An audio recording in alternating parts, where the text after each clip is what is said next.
Özgün rayonu menен Nokat rayonunda korrupsiya köptü, Oş oblustunda çıktı. Özgün rayonduk sotunun kanselyera bölümünün başçısı İsaev degen var mı?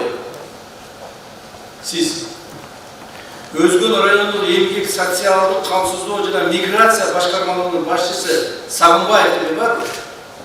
Siz жана башка адамдар кылмыштуу келишимге барып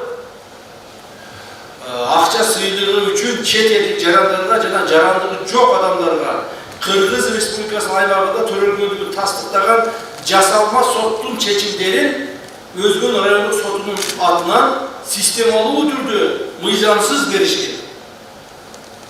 Бул жасалма чечимдердин негизинде аларга мыйзамсыз түрдө Кыргыз Республикасы жарандыгы берилген.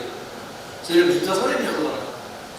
Кыргыз мамлекетинин Кыргыз Республикасы жарандыгын силер жасалма справкалар менен сатып атасызбы? Боюнча маалыматым жок экен, бүгүн чакырды келди. Так, ККМ алдыдагы тергөөнү баштаган. Эгерде адамдардын ушул мына справкада көрсөтүлгөн күнөөлөр тактала турган болсо, сразу под стражу. Все, забирайте его. Чыгыңыз сиз.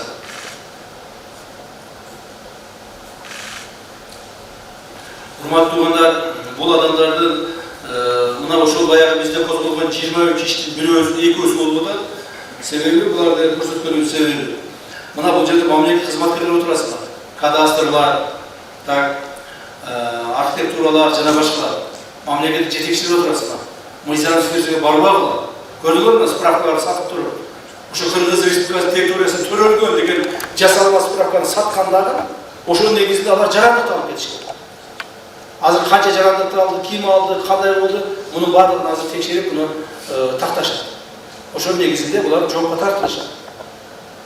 Мына мамлекеттик кызматтын жооптуу кызматында отурган адамдар ушинтип мамлекетибизде атка тартып атышат. Муну көчөдө жүргөн адам кылган жок.